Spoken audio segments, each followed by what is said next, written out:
Hello friends, welcome to our YouTube channel preparation junction.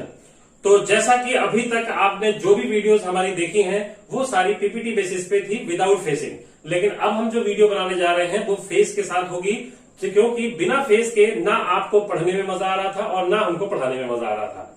ठीक है, तो अब आगे से जो भी वीडियोस होंगी विद फेस होंगी और अब पढ़ने का मजा ही अलग हो जाएगा। तो जो सबसे पहला जो टॉपिक हम लेने वाले हैं वो है मोस्ट डिमांडिंग टॉपिक, जिसका नाम है कैलेंडर।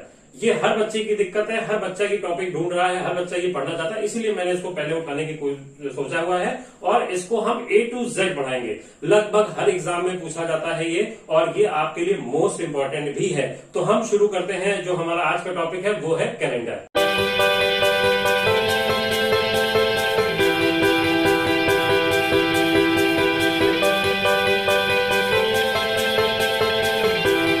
कैलेंडर शुरू करते हैं। कैलेंडर में जो सबसे पहला सवाल आपसे पूछा जाता है वो ये है कि इस समय प्रेजेंट टाइम में जो हम कैलेंडर यूज कर रहे हैं उस कैलेंडर का नाम क्या है। मतलब वर्तमान समय में जो हमारा कैलेंडर यूज हो रहा है उस कैलेंडर का नाम क्या है। तो जो वर्तमान समय में हम कैलेंडर यूज कर रहे हैं उस कैलेंडर का नाम है ग्रिगोरियन कैलेंडर। कौन सा calendar? Gregorian calendar. Gregorian calendar, जिसको बनाया किसने था? इसको बनाया था जॉन ग्रिगोरी ने। किसने बनाया था? जॉन ग्रिगोरी ने। जॉन ग्रिगोरी ने। ठीक है, वर्तमान समय में जो इस्तेमाल कैलेंडर हो रहा है उस कैलेंडर का नाम है ग्रिगोरियन कैलेंडर, जिसको बनाया था जॉन ग्रिगोरी ने। और इसके लिए एक और बात जान लीजिए, this is the second calendar of the world. ये विश्व का दूसरा कैलेंडर है, second calendar of the world. ये विश्व का दूसरा कैलेंडर है। अब एक सवाल अपने आप यहां पर बन जाता है कि अगर ये दूसरा कैलेंडर है तो फिर पहला कैलेंडर कौन सा होगा? तो the first calendar of the world, जो दुनिया का पहला कैलेंडर था, first calendar of the world, विश्व का जो पहला कैलेंडर था वो था आपका जूलियन कैलेंडर। जूलियन कैलेंडर, विश्व का पहला कैलेंडर कौन सा था? Julian calendar. अब जूलियन कैलेंडर को किसने बनाया था? तो जूलियन कैलेंडर को बनाया था जूलियस सीजर ने। जूलियस सीजर ने, जी हाँ, ये वही जूलियस सीजर है जिनके बारे में आप जानते भी हैं, द किंग ऑफ रोम। तो जूलियस सीजर ने पहला कैलेंडर बनाया था और ये कैलेंडर बनाया गया था करीबन 45 बीसी में। 45 बीसी में। अब क्या हुआ कि जूलियस सीजर ने एक कैलेंडर बनाने के लिए जब सोचा तो इन्होंने एक दिमाग लगाया कि क्यों ना हम अपने लोकल कैलेंडर, यानी कि जो उस समय रोम में यूज हो रहा था कैलेंडर, उसी कैलेंडर को अपना नाम देकर के लॉन्च कर दें। लेकिन वो ऐसा कर नहीं पाए, क्योंकि उस समय जो कैलेंडर वहां पर यूज हो रहा था वो केवल 10 महीने की कैलकुलेशन पर था। कितने महीने की कैलकुलेशन पे था? 10 महीने की कैलकुलेशन पर बना हुआ था, तो वो उसको वर्ल्ड लेवल पर लॉन्च नहीं कर सकते थे। लेकिन उनको ये आइडिया मिल गया कि हम बाकी की जो 2 महीने हैं उसको भी इसमें मेंशन कर दें तो ये पूरे कैलेंडर पूरे वर्ल्ड में लॉन्च किया जा सकता है। तो बस यहीं से इन्होंने कैलकुलेशन स्टार्ट कर दी और कैलकुलेट करके पाया कि एक साल में 365 दिन होते हैं। कितने दिन होते हैं? 365 दिन होते हैं, और इसको 12 महीनों में बांट दिया जाए तो हिसाब किताब बैठ जाएगा। लेकिन एक समस्या और इनके सामने आ गई कि 365 दिन जो थे ये आपके पूरे 365 दिन नहीं थे, इसके साथ साथ 6 घंटे भी थे। क्या थे? 6 घंटे। अब 365 दिन को तो 12 महीनों में बांट दिया जाएगा। इसकी कैलकुलेशन उन्होंने बना लिया, 30-30 करके बांट दिया। जो बच गए वो किसी महीने में आप जानते हैं कि 31 का भी महीना होता है, उसमें ऐड कर दिया गया। लेकिन इस 6 घंटे की कैलकुलेशन का क्या किया जाए, ये बात इनके समझ में नहीं आ रही थी। तो काफी सोचने के बाद इन्होंने इस रिजल्ट पर पहुंचे कि अगर इसको हम हर साल मेंशन ना करें और हम 4 साल वेट करके देखें तो ये 6 घंटे 4 साल में कितना हो जाता है? 24 घंटे हो जाते हैं। कितने हो जाते हैं ये? 24 घंटे हो जाते हैं। अब ये 24 घंटे का मतलब क्या होता है? एक दिन हो जाता है। 24 घंटे का मतलब एक दिन होता है। तो अब अगर कैलेंडर में हम 6 घंटे नहीं मेंशन कर सकते हैं तो एक दिन को हम हर 4 साल पे मेंशन कर सकते हैं। बस यहीं से इन्होंने ईयर के 2 टाइप बना दिए। अब यहीं से ईयर के 2 टाइप बन गए। पहला जिसमें 365 दिन काउंट होगा, दूसरा जिसमें 366 दिन काउंट होगा। तो ईयर के 2 टाइप बन गए। पहला कौन सा? जिसमें 365 दिन काउंट होगा, दूसरा जिसमें 366 दिन काउंट होगा। इसी प्रकार से 2 टाइप के उन्होंने ईयर बना दिए। जिसमें 365 दिन होंगे इसको कहा गया सिंपल ईयर। सिंपल ईयर यानी कि साधारण वर्ष। और जिसमें 366 दिन होंगे इसको नाम दिया गया लीप ईयर, जिसको हिंदी में कहते हैं अधिक वर्ष। अधिवर्ष मतलब अधिक दिन वाला वर्ष। तो इसी प्रकार से ईयर के 2 टाइप कर दिए, क्योंकि पेपर में एक बार ये भी क्वेश्चन पूछा जा चुका है कि बताइए लीप ईयर की खोज किसने की थी। तो अब आप इसका आंसर दे सकते हैं, लीप ईयर की खोज किसने की थी, जूलियस सीजर ने किया हुआ था। ठीक है, तो इसी तरीके से जो भी क्वेश्चन बनते रहेंगे वो आप देखते भी रहिए, और हर एक चीज, हर एक पॉइंट इसमें इंपॉर्टेंट है जो आपको पढ़ना है, इसलिए वीडियो को आखिरी तक जरूर देखिएगा। ठीक है, अब क्या हुआ कि जो जूलियन कैलेंडर बनाया था, इसको इसी कैलकुलेशन पर पूरे वर्ल्ड में इन्होंने लॉन्च कर दिया और बहुत फेमस हो गए वो। ठीक, क्योंकि ये बड़े वर्ल्ड में इस्तेमाल किया गया, इसकी वजह से इनका काफी नाम हो गया और पूरे विश्व में जाने जाने लगे।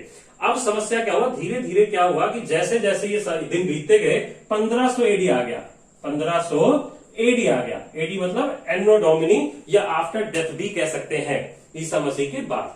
ठीक, और ये क्या था, बीसी, ईसा मसीह के पूर्व।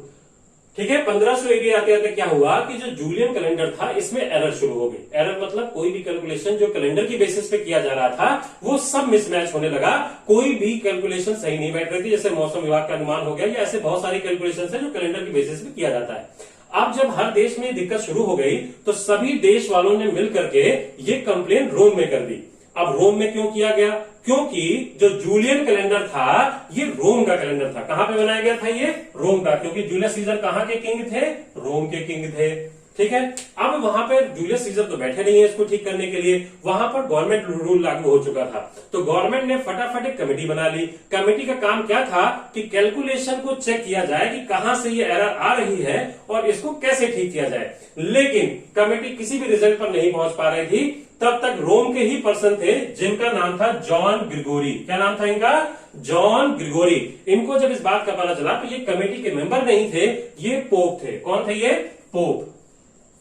पोप ईसाइयों के धर्म गुरु माने जाते हैं। ठीक, बहुत बड़ी उपाधि होती है ये रोम में। तो पोप जॉन ग्रिगोरी, इनका पूरा नाम है पोप जॉन ग्रिगोरी। जब इनको इस बात का पता चला तो इन्होंने कैलकुलेशन को पूरी तरीके से अपने हिसाब से चेक किया और इनको एरर बिल्कुल स्टार्टिंग लेवल में मिल गई और उसका छोटा सा करेक्शन करके गवर्नमेंट को सौंप दिया। गवर्नमेंट ने फिर इसको वेरिफिकेशन के लिए कमेटी को सौंप दिया कि भाई देखिए जो इन्होंने किया है वो वेरीफाई करके देखिए सही है या गलत है। कमेटी ने इसको वेरीफाई करने में काफी लंबा समय लगा दिया।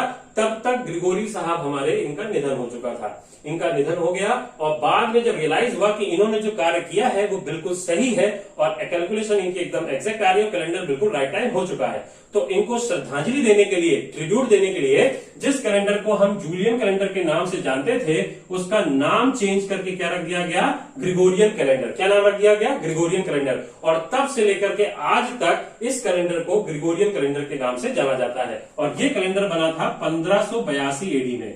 ये अनुमानित डेट्स हैं, ठीक है, 1582 एडी में। अब तब से लेकर के आज तक वो ग्रिगोरियन कैलेंडर के नाम से जाना जाता है। तो अब ये वही बात जान लीजिए कि ग्रिगोरी साहब ने कोई कैलेंडर बनाया नहीं था, बल्कि केवल क्या किया था, एक करेक्शन किया था। ठीक है, करेक्शन कहां किया था, जूलियन कैलेंडर में, क्योंकि इसमें एरर आ गई थी और इसके हिसाब से इन्होंने इसको करेक्ट कर दिया। यहां से आपको एक छोटी सी कैलकुलेशन को समझना है। वो कैलकुलेशन क्या है कि जूलियस सीजर ने क्या कहा था कि हर 4 साल पे एक लीप ईयर होगा, क्योंकि हर चौथे साल एक एक्स्ट्रा डे जुड़ना है, तो हर चौथा साल हमारा लीप ईयर होगा। इसका मतलब पहला, दूसरा, तीसरा लीप ईयर नहीं होगा, जैसे ही चौथा साल आएगा वो लीप ईयर हो जाएगा। तो पहला लीप ईयर कब पड़ा था, चौथे साल में। कब पड़ा था, चौथे साल में। अगला कब पड़ा होगा, 8वें में। अगला 12वें में। अगला 16, फिर 20। इसी तरीके से 4 के मल्टीपल पर लीप ईयर पड़ता चला गया। जब 4 के मल्टीपल पर लीप ईयर पड़ा है तो 4 से डिवाइड भी होगा। ठीक, तो अब 4 से डिवाइड हो रहा है तो इसका मतलब ये हो गया कि अब यहां से कैलकुलेशन आपको ये समझनी है कि अगर किसी भी ऑप्शन में आपको पूछा जाए कि कौन सा ऑप्शन लीप ईयर है या कौन सा ईयर लीप ईयर नहीं है, ऐसा भी क्वेश्चन आपसे पूछा जा सकता है, तो आप क्या करेंगे कि आप उसको 4 से डिवाइड कर देंगे। किससे डिवाइड करेंगे, 4 से डिवाइड करेंगे। अगर कोई भी ईयर 4 से पूरी तरीके से डिवाइड हो जा रहा है तो वो लीप ईयर होगा, अदरवाइज नहीं होगा। अब क्योंकि 4 से डिविजिबिलिटी भी आप समझते होंगे कि कोई भी ईयर आपका 4 से डिवाइड हो रहा है या नहीं हो रहा है, कोई भी संख्या, तो कैसे चेक करते हैं, लास्ट की केवल 2 डिजिट ले लेते हैं। अगर लास्ट की 2 डिजिट 4 से डिवाइड हो गई तो पूरी संख्या 4 से डिवाइड हो जाती है। समझ गए? तो इसी तरीके से हमें अगर कभी भी लीप ईयर चेक करना है तो हम 4 से डिवाइड कर देंगे। अगर 4 से डिवाइड हो जा रहा है तो इसी बेसिस पे हमें ऑप्शन पता चल जाएंगे। जो ऑप्शन 4 से डिवाइड हो रहा है वो लीप ईयर होगा और जो नहीं हो रहा है वो लीप ईयर नहीं होगा। ठीक, तो 4 से डिविजिबिलिटी क्या किसके लिए इस्तेमाल करेंगे, लीप ईयर चेक करने के लिए, कोई भी ईयर लीप ईयर है या नहीं है। ठीक, अब ये कैलकुलेशन आप यहां समझ गए।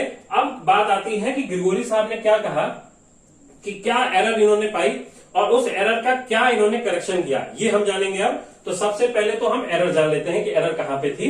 तो जब ग्रिगोरी साहब ने एरर को चेक करना शुरू किया था तो एरर बिल्कुल स्टार्टिंग लेवल में मिल गई, और वो सारी एरर इसी 6 घंटे में थी। कहां पे थी? इस 6 घंटे में थी, क्योंकि ये एग्जैक्ट वैल्यू नहीं है, ये अप्रोक्सीमेट 6 घंटे मान लिया गया था, जबकि एग्जैक्ट वैल्यू होती है 365 दिन, ये तो एज इट इज ही रहेगा, और साथ ही साथ होता है 5 घंटे 48 मिनट एंड 47.5 सेकेंड, ये आपकी एक्चुअल वैल्यू होती है। तो आप देख सकते हैं कि ग्रिगोरी साहब समय से ज्यादा जोड़ रहे थे या कम जोड़ रहे थे, तो आप बताएंगे, कमेंट बॉक्स में टाइप करके बताइएगा। ठीक, अब देखिए यहां पर समय से क्या हो रहा है, 6 घंटे मान रखा और ये वैल्यू इतनी होती है, तो समय से ज्यादा जोड़ रहे थे। और कितना ज्यादा जोड़ रहे थे? 11 मिनट और 12.5 सेकंड की वैल्यू ये हर साल ज्यादा जोड़ रहे थे। अब ये आप देख सकते हैं कि एक साल में इसकी कोई वैल्यू नहीं है, आप इसको लगभग 12 मिनट मान लें तो एक साल में 12 मिनट हो गए, तो 10 साल में कितना हो गया, ये 120 मिनट हो गए, यानी कि लगभग 2 घंटे की वैल्यू हो गई है। तो लॉन्ग टर्म में ये जाकर के काफी बड़ी वैल्यू बन गई। तो आप देखेंगे 100, 200, 300, 1500 साल बीत चुके हैं। 1500 साल में ये वैल्यू कई दिन में कन्वर्ट हो चुकी थी, और करते करते ये लगभग 11 दिन के एरर प्रोड्यूस कर दिया था इसने, यानी कि कैलेंडर जो है वो अपने रियल टाइम से 11 दिन प्लस में चल रहा था। ठीक, अब इसी 11 दिन की वजह से कैलेंडर प्लस में चल रहा था, जिसकी वजह से सारी एरर आ रही थी। तो एरर आपको समझ में आ गई होगी। एरर क्या था कि जो जूलियस सीजर थे वो हर साल इतनी वैल्यू को ज्यादा जोड़ रहे थे। अगर ये वैल्यू हर साल कम कर दिया जाए तो जो कैलेंडर में एरर आ रही है वो ठीक हो जाएगा। लेकिन समस्या ये है कि जैसे ये 6 घंटे कैलेंडर में मेंशन नहीं किया जा सकता था, क्योंकि कैलेंडर में सिर्फ और सिर्फ डेज ही मेंशन कर सकते हैं, इसके अलावा हम कुछ भी मेंशन नहीं कर सकते हैं। इसी तरीके से 11 मिनट और 12.5 सेकंड को भी मेंशन नहीं कर सकते हैं। तो अब ग्रिगोरी साहब ने भी वही दिमाग लगाया जो जूलियस सीजर ने लगाया था। कौन सा दिमाग लगाया? कि पहले वैल्यू को डेज में कन्वर्ट कर दिया जाए, देन हम कैलेंडर में मेंशन कर सकते हैं। ठीक है, तो डेज में कन्वर्ट करने में जब लग गए तो इन्होंने कैलकुलेट करके पाया कि जो 11 मिनट और 12.5 सेकंड की वैल्यू है, ये हर 400 साल में 3 दिन बन जाती है। कितना बन जाती है? 3 दिन की वैल्यू बन जाती है। यानी कि हर 400 साल में अगर ये 3 दिन लेस कर दिया जाए कैलेंडर में से, तो जो वैल्यू दिक्कत कर रही है वो आपकी ठीक हो जाएगी। ठीक है, इसमें को समझ में आ गया होगा। तो एरर क्या थी कि हर 400 साल में हमें 3 दिन एक्स्ट्रा जो मिल रहे थे, इसी को हमें माइनस करना था। अब इसको माइनस कैसे किया गया? इसको माइनस करने के लिए इन्होंने कंसेप्ट दिया। ठीक है, वो कंसेप्ट क्या था कि आप देख लीजिए, कोई भी शताब्दी वर्ष लीप वर्ष तभी होगा जब वह 4 और 400 दोनों से विभाजित हो। Any century year will be leap year when it is divisible by 4 and 400। कहने का मतलब क्या हो गया कि अभी तक आपको हमने लीप ईयर चेक करने का तरीका क्या बताया था? 4 से डिवाइड कर दिया जाए, कि कोई भी अगर ऑप्शन 4 से डिवाइड हो रहा है तो वो लीप ईयर हो जाता था। ठीक है, लेकिन यहां पर अब एक और समस्या आ गई कि 4 के साथ साथ 400 से भी डिवाइड होना चाहिए। ठीक, किसके लिए लेकिन कहा जा रहा है? ये बात कही जा रही है सेंचुरी ईयर के लिए। तो पहले तो हम समझते हैं कि सेंचुरी ईयर होता क्या है। तो अब यहां पर आपको एक छोटी सी कैलकुलेशन पहले समझनी है कि सबसे पहले जान लेते हैं कि सेंचुरी ईयर के बारे में। तो सेंचुरी ईयर से पहले आपको हम क्लियर कर दें कि सेंचुरी क्या होता है। जैसा कि आप भी जानते हैं कि सेंचुरी क्या होता है, 100 वर्षों का जो समय अंतराल होता है, इसको कहा जाता है क्या? सेंचुरी। क्या कहते हैं इसको? हम सेंचुरी कहते हैं। ठीक, तो आप सेंचुरी के लिए जैसे अगर आप 1 से लेकर के 100 साल की बात कर रहे हैं तो इसको कहा जाता है क्या? सेंचुरी। लेकिन इसमें 1 से लेकर के 100 साल के बीच में जो आखिरी वाला वर्ष होता है, जिसको हम 100th ईयर कहते हैं, the last year of any century, किसी भी शताब्दी का जो अंतिम वर्ष होता है, इसको कहा जाता है क्या? Century year. Century year. फिर से बोलिए, जैसे हमने कहा 1, 2, 3, 4 ... 99 और 100। अगर ये पूरा इंटरवल लेते हैं इसको कहा जाता है सेंचुरी, लेकिन इसका जो लास्ट वाला ईयर होगा, द लास्ट ईयर, इसको कहा जाता है क्या? Century year. ठीक, तो इन शॉर्ट आप समझ सकते हैं किसी भी ईयर के लास्ट में अगर हमको 00 दिख जाए, जैसे 100, 500, 1100, 1800, 1700, 2000, 2100, आप देखेंगे इनमें से कोई भी ईयर जिसके लास्ट में 00 लगा हो, इसको कहा जाता है क्या? Century year. क्या कहते हैं इसको? हम सेंचुरी ईयर कहते हैं। तो अब बाकी को तो आप 4 से ही चेक करेंगे, वही कैलकुलेशन चलेगी। लेकिन अगर कोई भी ऐसा वर्ष जिसके लास्ट में डबल जीरो लगा हो और ऐसे ईयर को अगर चेक करना हो कि लीप ईयर है या नहीं है, तो इसको हम चेक करेंगे 4 के साथ साथ 400 से भी डिवाइड करके चेक करेंगे। आप ऐसे समझ लीजिए कि जैसे मान लीजिए आपसे कहा गया 28 लीप ईयर है नहीं, किसे चेक करोगे? 4 से चेक करेंगे। लेकिन अगर हमने कहा 2800 साल जो है आपका लीप ईयर है नहीं है, तो आप क्या करना, अपने 4 के आगे आप भी डबल जीरो लगा लेना। तो अगर ये 400 से डिवाइड होता है तो डिवाइड होगा, तो लीप ईयर होगा, अदरवाइज नहीं होगा। अब हमने कहा कि डबल जीरो लगेगा तो 4 के आगे डबल जीरो लगा लेना। इसका मतलब ये बिल्कुल भी नहीं है कि अगर आपसे पूछा जाए 2000 तो आप अपने 4 के आगे 3 जीरो लगा ले, ऐसा बिल्कुल नहीं करना है। अगर आपसे कहा जा रहा है लास्ट के 2 अगर डबल जीरो है तो आप भी अपने 4 के आगे डबल जीरो यानी कि 400 से डिवाइड करोगे, बाकी कितने जीरो है उससे हमसे मतलब नहीं है। ठीक, तो समझ में आ गया होगा कंडीशन। ये बहुत ही इंपॉर्टेंट कंडीशन है कि कोई भी ईयर सेंचुरी ईयर अगर है तो वो लीप ईयर तभी होगा जब वो 4 के साथ साथ 400 से भी डिवाइड होगा। बाकी सारे आपके ईयर्स वैसे ही 4 से चेक किए जाएंगे, लेकिन स्पेसिफिक कंडीशन जहां पे हमें लास्ट में डबल जीरो दिख जाएगा सिर्फ वहां ही हम 400 से डिवाइड चेक करेंगे। ठीक है, अब इसी तरीके से अगर ऑप्शन आपको दे दिया गया कि चेक करने के लिए कि कौन सा ईयर लीप ईयर है या नहीं है, जैसे फॉर एग्जाम्पल 1100, 1200, 1700 और 1800 ऐसा क्वेश्चन आपके सामने पेपर में आ सकते हैं कि बताइए इनमें से कौन सा लीप ईयर है या कौन सा नहीं है। तो आप देखेंगे क्योंकि लास्ट में सबके डबल जीरो लगा हुआ है इसलिए सारे ही ऑप्शन किसे चेक किए जाएंगे? 400 से चेक किए जाएंगे। तो आप इसको चेक करके देखेंगे कि ये 400 से डिवाइड होता है या नहीं होता है। बिल्कुल नहीं हो रहा है तो ये लीप ईयर नहीं होगा। ये 400 से डिवाइड हो रहा है तो ये लीप ईयर हो जाएगा। ठीक, इसके आगे 400 से डिवाइड ये हो रहा है, नहीं हो रहा है तो ये लीप ईयर नहीं होगा। ये भी आपका 400 से डिवाइड नहीं होता है तो ये भी लीप ईयर नहीं होगा। तो इनमें से कौन सा ऑप्शन हो जाएगा? दूसरा। यानी कि आप देखेंगे अगर डबल जीरो लगा है तो लीप ईयर होगा, 400 से डिवाइड होने पर ही लीप ईयर होगा, अदरवाइज नहीं होगा। अच्छा, बहुत ध्यान समझ लीजिए, 4 का इस्तेमाल कब करना है, 400 का इस्तेमाल कब करना है। 4 के लिए सब जगह हर ईयर के लिए आप 4 का इस्तेमाल करेंगे। ठीक, लेकिन जब बात 400 की होगी तो केवल उन्हीं ईयर में आप इस्तेमाल करेंगे जहां पर आपको लास्ट में डबल जीरो दिखेगा। ठीक है, ऐसे ही मान लीजिए आपसे क्वेश्चन पूछ लिया गया 1566, दूसरा कह दिया गया 1700, तीसरा कह दिया गया 2200, चौथा कह दिया गया 1876। ठीक है, 4 ऑप्शन आपको हमने फिर से दे दिए। अब इनमें से कौन सा ये लीप ईयर है या नहीं है, आपको खुद डिसाइड करना है कि किसको हम 4 से चेक करेंगे, किसको 400 से चेक करेंगे। तो आप बताएंगे पहला वाला किससे चेक किया जाएगा? 4 से। क्यों? क्योंकि लास्ट में डबल जीरो नहीं है। तो क्या ये वैल्यू 4 से डिवाइड होगी? बोलिए, बिल्कुल नहीं होगी, क्योंकि 66 4 के टेबल में नहीं आता है। ठीक है, उसके बाद 1700 किससे चेक करोगे? क्योंकि डबल जीरो लगा हुआ है इसलिए इसको हम चेक करेंगे किससे? 400 से। तो 1700 400 से डिवाइड नहीं होता है। 2200 को किससे चेक किया जाएगा? 400 से, ये भी डिवाइड नहीं होगा। 1876 को किससे चेक करेंगे? 4 से, और क्योंकि डिवाइड हो रहा है इसका मतलब आपका आंसर यही होगा। तो इस तरह से क्वेश्चंस आपसे पूछे जाते हैं। तो आपने अभी तक जितना भी देखा इससे कई तरह से क्वेश्चन बनते हैं। जैसे अब आपको कुछ क्वेश्चन भी बता देते हैं। जैसे आपसे पूछ सकता है कि दुनिया का पहला कैलेंडर कौन सा था, तो आप क्या कहेंगे? Julian calendar. फिर उसके बाद दूसरा कैलेंडर कौन सा था? Gregorian calendar. आज तक वर्ल्ड लेवल पे 2 ही कैलेंडर बने हैं। अब ऐसे तो बहुत सारे कैलेंडर बने हैं, लेकिन हम बात कर रहे हैं ऐसे कैलेंडर की जिसका इस्तेमाल वर्ल्ड लेवल पे किया गया है। तो वर्ल्ड लेवल पर आज तक 2 ही कैलेंडर बने हैं, जिसमें से पहला था जूलियन कैलेंडर और दूसरा था आपका ग्रेगोरियन कैलेंडर। ठीक है, अब दूसरा क्वेश्चन क्या बन सकता है कि वर्तमान समय में कौन सा कैलेंडर इस्तेमाल हो रहा है, तो आपको पता है इसका आंसर ग्रेगोरियन कैलेंडर। ठीक, इसके अलावा कह सकते हैं कि लीप ईयर की खोज किसने की थी, तो आप बता सकते हैं किसने किया था? जूलियस सीजर ने। 400 के डिविजिबिलिटी का रूल किसने दिया था? ग्रिगोरी साहब ने दिया था, पोप जॉन ग्रिगोरी ने दिया था। इसके अलावा आपसे पूछ सकते हैं कि भारत का ऑफिशियल कैलेंडर कौन सा है, तो भारत का ऑफिशियल कैलेंडर आप हमको कमेंट बॉक्स में बताएंगे।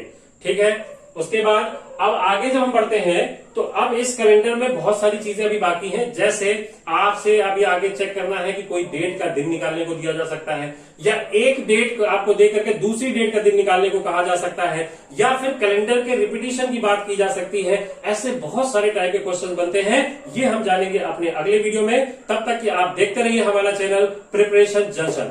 Okay, thank you.